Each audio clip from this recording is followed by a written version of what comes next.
ആഗോളവത്കരണത്തിന്റെ പ്രധാന ഫലങ്ങളിൽ ഒന്നാണ് പുറംപണി കരാർ. GST നിലവിൽ വന്നത് 2017 ജൂലൈ. ഹരിത വിപ്ലവവുമായി ബന്ധപ്പെട്ട് താഴെ കൊടുത്തിരിക്കുന്നവയിൽ യോജിക്കാത്ത പ്രസ്താവന. ചെറുകിട കർഷകരും വൻകിട കർഷകരും തമ്മിലുള്ള അന്തരം വർദ്ധിപ്പിച്ചു. അത്യുൽപാദന മേന്മയുള്ള വിളകൾക്ക് കൂടുതൽ കീടാക്രമണ സാധ്യത ഉണ്ടായിരുന്നു. ഹരിത വിപ്ലവത്തിന്റെ രണ്ടാം ഘട്ടം 1970 പകുതി മുതൽ 1980 പകുതി വരെയാണ്. ഇവയൊന്നുമല്ല.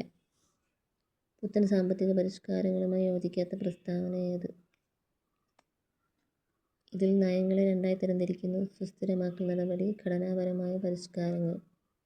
അടവ് ശിഷ്ടത്തിലെ കമ്മി പരിഹരിക്കുന്നതിനും പണപ്പെരുപ്പം നിയന്ത്രിക്കുന്നതുമാണ് സുസ്ഥിരമാക്കൽ നടപടികൾ ലക്ഷ്യം വെച്ചത്.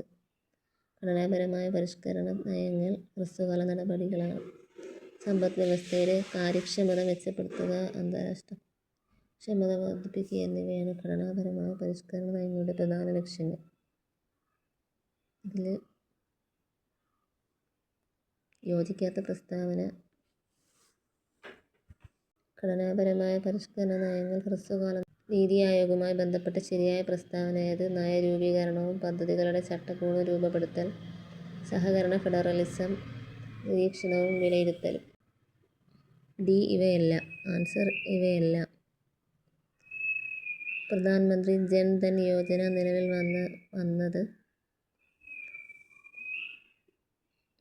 2014 ആഗസ്റ്റ് 28-നാണ് പ്രധാനമന്ത്രി ജൻ ധൻ യോജന നിലവിൽ വന്നത്.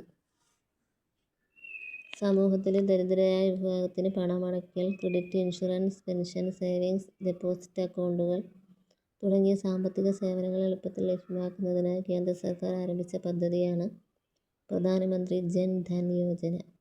പ്രധാനമന്ത്രി ജൻ ധൻ യോജനയുടെ പ്രധാന സവിശേഷതകൾ. മിനിമം ബാലൻസ് നിലനിർത്തേണ്ടതില്ല. കൈമാറ്റം ലളിതമാണ്. ഓവർ ഡ്രാഫ്റ്റ് സൗകര്യം ലഭ്യമാണ്. കർഷകാദായ നികുതി ഏർപ്പെടുത്തിയ ആദ്യ സംസ്ഥാനം ഇന്ത്യൻ സംസ്ഥാനം പഞ്ചാബാണ്. താഴെ പറയുന്നവയിൽ മാർഗനിർദ്ദേശക തത്വങ്ങളുമായി ബന്ധപ്പെട്ട പ്രസ്താവനകൾ നൽകിയിരിക്കുന്നത് തെറ്റായത് കണ്ടെത്തുക. ബ്രിട്ടീഷ് ഭരണഘടനയിൽ നിന്നും കടം കൊണ്ടതാണ്. കോടതിയെ സമീപിക്കാവുന്നതാണ്. വില്ലേജ് പഞ്ചായത്തുകളെ പ്രോത്സാഹിപ്പിക്കുന്നു. അന്താരാഷ്ട്ര സമാധാനം പ്രോത്സാഹിപ്പിക്കുന്നു. ആൻസർ 1ഉം 2ഉം. ബ്രിട്ടീഷ് ഭരണഘടനയിൽ നിന്നും കടം കൊണ്ടതുമാണ്. കോടതിയെ സമീപിക്കുക. അത് രണ്ടും തെറ്റാണ്.